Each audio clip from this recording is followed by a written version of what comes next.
नमस्कार दोस्तों, स्वागत है आप सभी का स्टडी विद 87 यूट्यूब चैनल पर। और हम लोग यूपी SSC लेखपाल के महत्वपूर्ण विषय ग्राम समाज और विकास से संबंधित सभी महत्वपूर्ण प्रश्नों को कवर कर रहे हैं।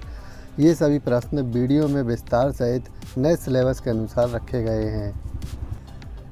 आज की यह वीडियो इस सीरीज़ की दूसरी वीडियो है। इससे पहली वाली वीडियो में हमने महत्वपूर्ण 10 प्रश्नों को विस्तार के साथ कवर किया था।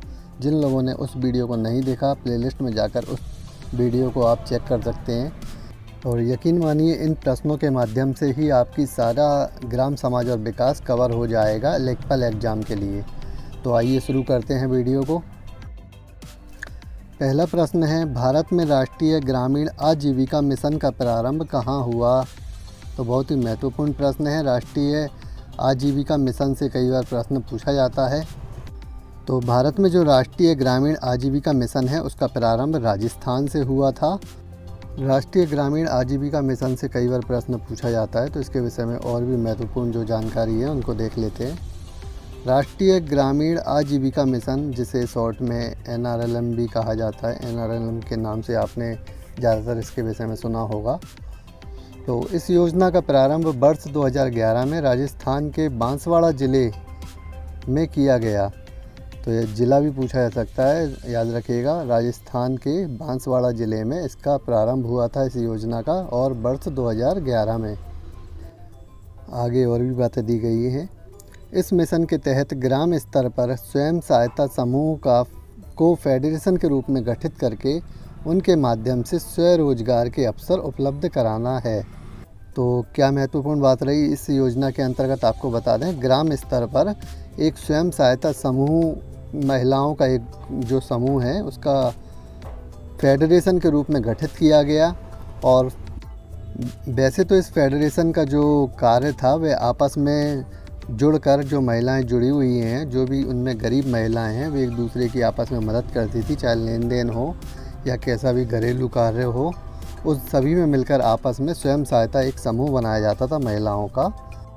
और इस योजना के अंतर्गत गांव स्तर पर महिलाओं का एक और महत्वपूर्ण कार्य होता था कि जो भी ग्रामीण क्षेत्र में जो रोज़गार उपलब्ध होते थे उनके विषय में भी लोगों को जानकारी दी जाती थी, और जो ज़रूरतमंद है उनको उस रोज़गार से जोड़ा जाता था।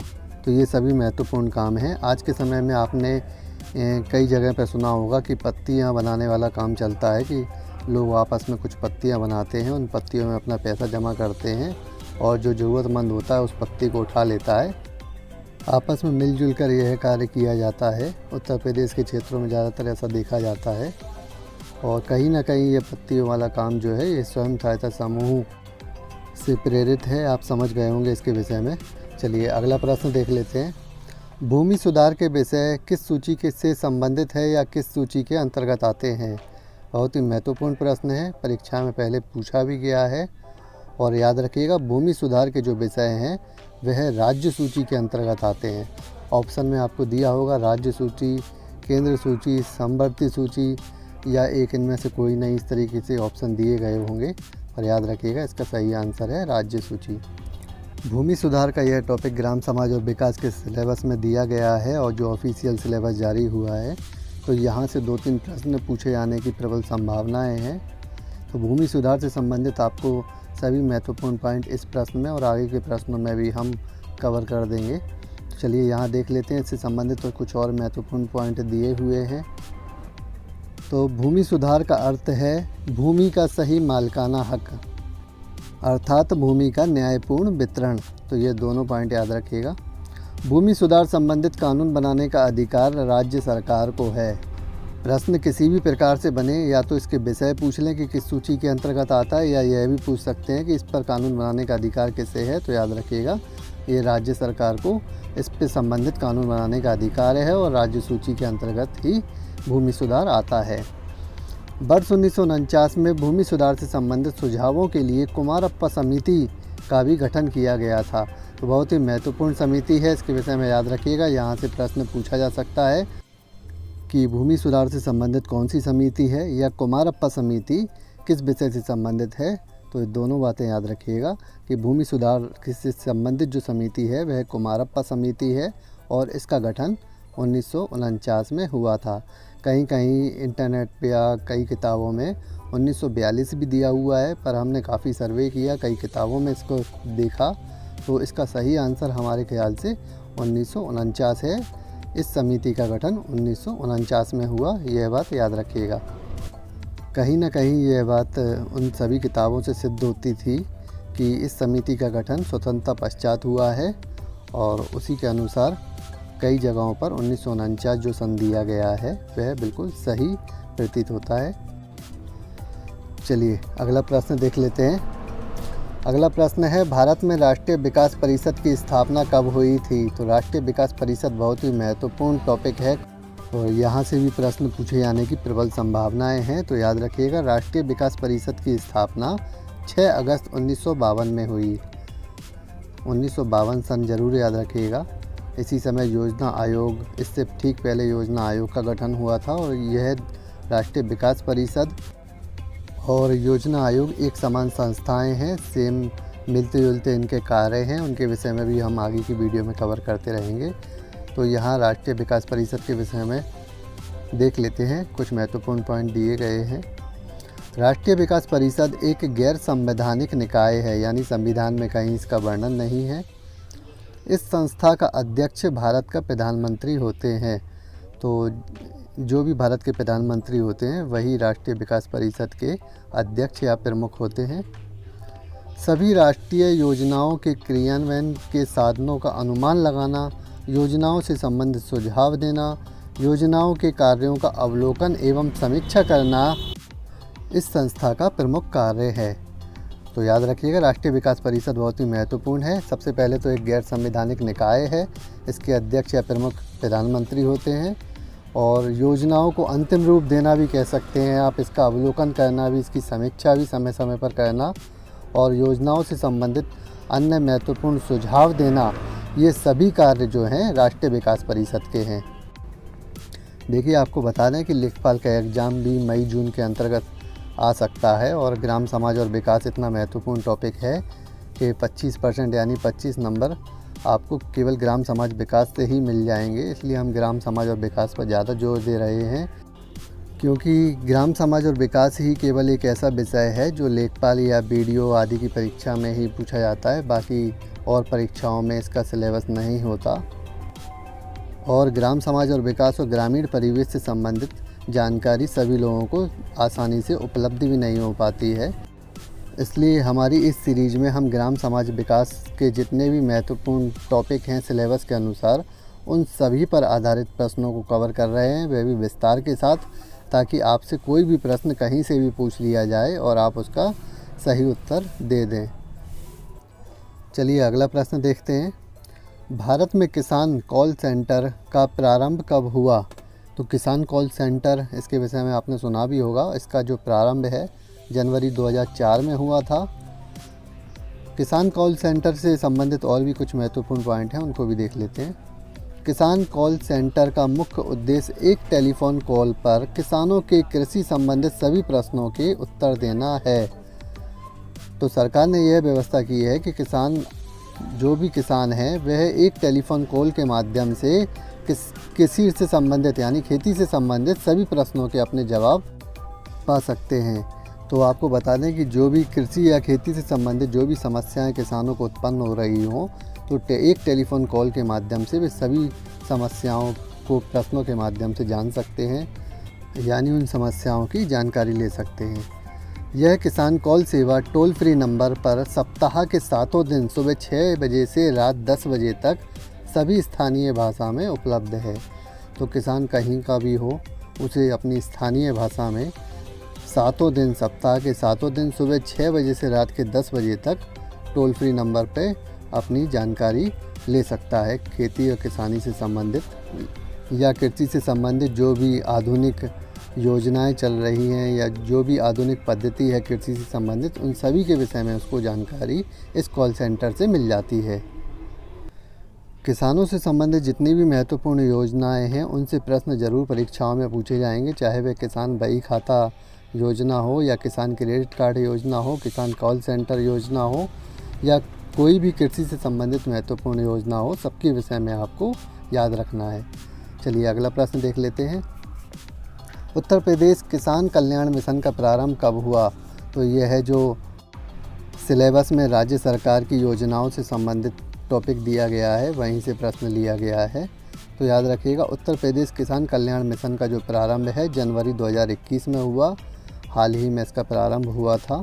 और इस मिशन यानी इस योजना के अंतर्गत क्या क्या सुविधाएं हैं तो यह भी देख लीजिए। किसान कल्याण मिशन का प्रारंभ मुख्यमंत्री योगी आदित्यनाथ द्वारा राज्य के किसानों की आय में बढ़ोतरी करने के लिए किया गया। तो जो किसान की आय है उसमें बढ़ोतरी करने के लिए इस कल्याण मिशन का प्रारंभ किया गया, किसान कल्याण मिशन का। और इसके अंतर्गत ब्लॉक स्तर पर किसान मेलों का आयोजन कर खेतों में आधुनिक तकनीकी की जानकारी दी जाती है। देखिए, आपको बता दें कि आज का किसान या ग्रामीण क्षेत्र में जो किसान हैं, मज़दूर हैं, वे क्यों पिछड़े हुए हैं, उनके पिछड़ने का क्या कारण है? क्योंकि उन्हें जानकारी का अभाव है। उन्हें जो सरकारी योजनाएं आती हैं उनकी जानकारी नहीं मिल पाती। तो इन सभी समस्याओं को दूर करने के लिए सरकारों द्वारा विभिन्न योजनाएं भी चलाई जाती हैं। जैसे योजनाएं तो चलाई गई, उन योजनाओं की जानकारी के लिए भी कुछ महत्वपूर्ण कदम उठाए जाते हैं, कुछ कार्यक्रम बनाए जाते हैं, चलाए जाते हैं, जिनमें से एक ये भी है उत्तर प्रदेश किसान कल्याण मिशन। और जो पिछले प्रश्न में हमने पढ़ा था किसान कॉल सेंटर, उसकी भी यही भूमिका है। वह देश स्तर पर था और यह प्रदेश यानी उत्तर प्रदेश स्तर पर है, राज्य स्तर पर है। तो दोनों के विषय में याद रखिएगा। किसान कल्याण मिशन जनवरी 2021 में प्रारंभ हुआ। किसानों की आय में बढ़ोतरी करने के उद्देश्य से इस मिशन का प्रारंभ किया गया और इसके अंतर्गत ब्लॉक स्तर पर किसान मेलों का आयोजन किया जाता है। इन मेलों में खेतों से जुड़ी हुई आधुनिक पद्धति यानी आधुनिक तकनीकियों की जानकारी दी जाती है। तो ये सभी महत्वपूर्ण पॉइंट हैं, इनको याद रखिएगा। चलिए अगला प्रश्न देख लेते हैं। प्रश्न है, भारत में पूरा योजना किस राष्ट्रपति की देन है? तो आपको बता दें कि यह पूरा योजना जो है बहुत ही महत्वपूर्ण योजना है और यहाँ से प्रश्न पूछा जा सकता है। और यह पूरा योजना राष्ट्रपति डॉक्टर APJ अब्दुल कलाम की देन है। इन्होंने ही इस मॉडल को प्रस्तुत किया था। तो चलिए इस विषय से संबंधित कुछ और भी महत्वपूर्ण पॉइंट देख लेते हैं। वर्ष 2003 में राष्ट्रपति डॉक्टर APJ अब्दुल कलाम ने पूरा योजना का मॉडल प्रस्तुत किया, जिसका अर्थ है ग्रामीण क्षेत्रों में शहरी सुविधाओं का प्रावधान। तो ग्रामीण क्षेत्रों में भी अच्छी शिक्षा का प्रावधान हो, अच्छे कॉलेज स्कूल हों और हवाई यात्रा जैसी सुविधाएं उपलब्ध हों, यही सोच को रखते हुए इस मॉडल को प्रस्तुत किया गया था, जिसे पूरा योजना के नाम से जाना जाता है। तो याद रखिएगा, वर्ष 2003 में इसका मॉडल प्रस्तुत किया था किसने? डॉक्टर APJ अब्दुल कलाम ने। और यह गणतंत्र दिवस के उपलक्ष्य में प्रस्तुत किया था उन्होंने। और इसका अर्थ हमने बता ही दिया कि इस मॉडल में क्या रखा था। ग्रामीण क्षेत्रों में शहरी सुविधाओं का प्रावधान। और आगे दिया है, इस योजना के पायलट प्रोजेक्ट को सर्वप्रथम प्रधानमंत्री अटल बिहारी वाजपेयी ने प्रारंभ किया। तो ये भी महत्वपूर्ण पॉइंट याद रखिएगा कि इस योजना के अंतर्गत जो पायलट प्रोजेक्ट था उसको सर्वप्रथम प्रधानमंत्री अटल बिहारी वाजपेयी के द्वारा प्रारंभ किया गया। बहुत ही महत्वपूर्ण प्रश्न था पूरा योजना। चलिए अगला प्रश्न देख लेते हैं। प्रश्न है, भारत में प्रथम राष्ट्रीय स्वास्थ्य नीति का गठन कब हुआ था? तो भारत में कुल 3 राष्ट्रीय स्वास्थ्य नीति अब तक अपनाई गई हैं, जिनमें से सबसे पहली जो राष्ट्रीय स्वास्थ्य नीति है उसका गठन वर्ष 1983 में हुआ। और इससे संबंधित कुछ और भी महत्वपूर्ण पॉइंट हैं, उनको देख लेते हैं। प्रथम राष्ट्रीय स्वास्थ्य नीति के अंतर्गत वर्ष 2000 तक सभी को प्राथमिक स्वास्थ्य सुविधाएं उपलब्ध कराना था। तो सबसे पहले जो पहली स्वास्थ्य नीति यानी पहली राष्ट्रीय स्वास्थ्य नीति का जब गठन हुआ 1983 में, तो 17 साल आगे तक यानी 2000 तक सभी को प्राथमिक स्वास्थ्य सुविधाएं उपलब्ध हो जाएं, यह राष्ट्रीय स्वास्थ्य नीति का उद्देश्य था।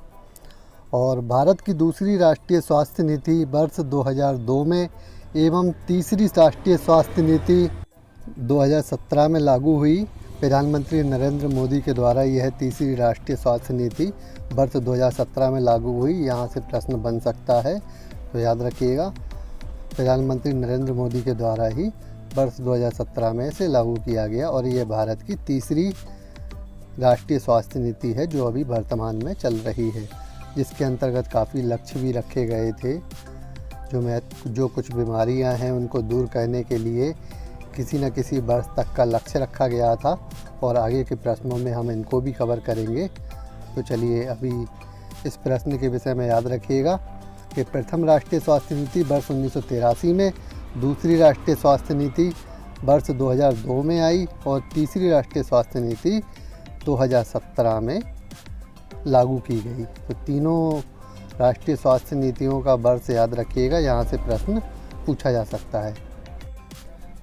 सिलेबस में जो ग्रामीण स्वास्थ्य योजनाएं टॉपिक दिया हुआ है, यहीं से यह प्रश्न बन सकता है। इस सीरीज की जो जितनी भी वीडियो हमारे द्वारा जारी की जाएंगी, इन सभी वीडियो में सिलेबस के अनुसार ही प्रश्न रखे गए हैं। कोई भी प्रश्न ऐसा नहीं है जो सिलेबस से बाहर हो। तो चलिए अगला प्रश्न देख लेते हैं। प्रश्न है, भारत निर्माण योजना का प्रारंभ किस वर्ष हुआ? भारत निर्माण योजना बहुत ही महत्वपूर्ण प्रश्न है और याद रखिएगा इसका प्रारंभ जो है वर्ष 2005 में हुआ। इसके विषय में कुछ और भी महत्वपूर्ण बातें हैं भारत निर्माण योजना के विषय में, उनको भी देख लेते हैं।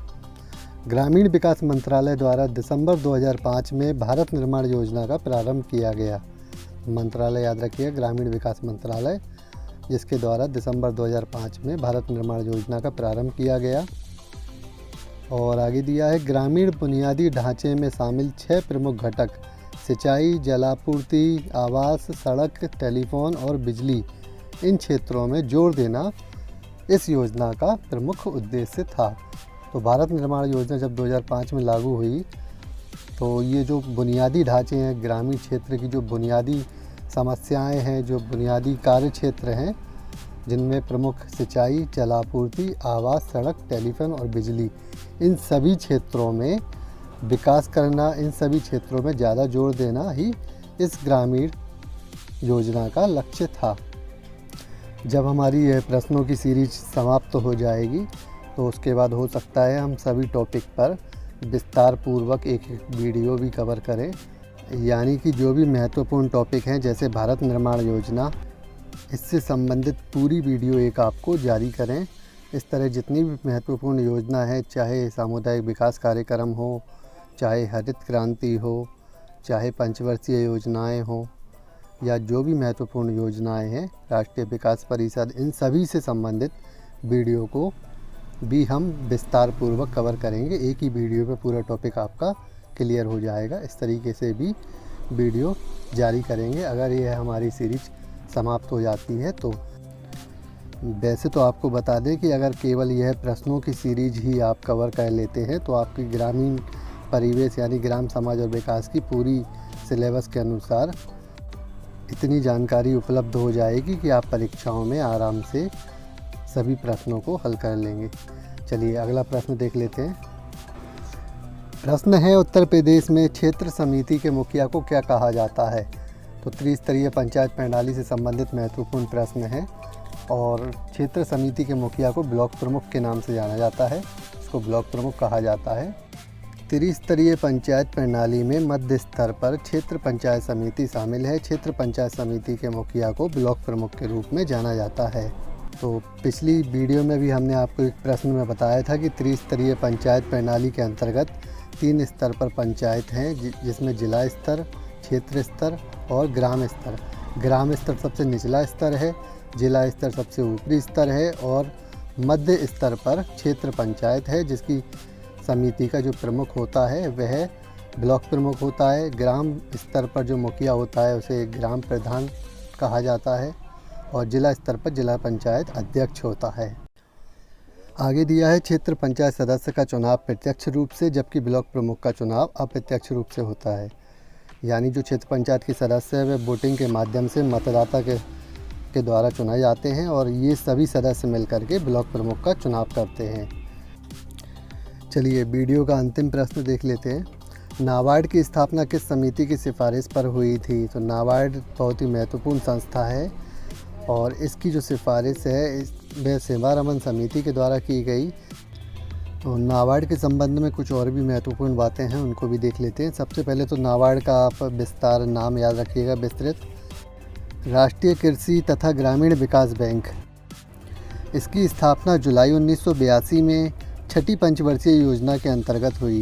तो यहाँ से भी प्रश्न पूछा जाता है कि नाबार्ड की स्थापना किस पंचवर्षीय योजना के अंतर्गत हुई। तो याद रखिएगा, छठी पंचवर्षीय योजना के तहत इसकी नाबार्ड की स्थापना हुई और जुलाई 1982 में। तो इस नाबार्ड संस्था का क्या उद्देश्य था, किस वजह से इसकी स्थापना हुई, देख लेते हैं।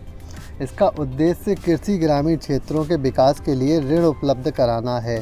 तो यह एक प्रकार की बैंकिंग सेवाएं उपलब्ध कराता है, उसके लिए किसानों को ऋण देता है। उस ऋण से किसान अपनी जो कृषि संबंधित समस्याएं हैं उनको दूर कर सकते हैं। कृषि से संबंधित जो भी उपकरण है या जो भी ज़रूरत का सामान है उसे ख़रीद सकते हैं। जैसे कृषि के लिए बीज हो गए, खाद हो गई, जितनी भी महत्वपूर्ण आवश्यक वस्तुएं हैं उन सभी के लिए ऋण मिल सकता है। तो ये सभी महत्वपूर्ण पॉइंट थे। तो इस वीडियो में अभी इतना ही रहने देते हैं और इसी के साथ इस वीडियो को समाप्त करते हैं। इस प्रकार की वीडियो आगे पाने के लिए चैनल को सब्सक्राइब ज़रूर कर लें और वीडियो पसंद आती है तो लाइक कमेंट भी ज़रूर करें। धन्यवाद।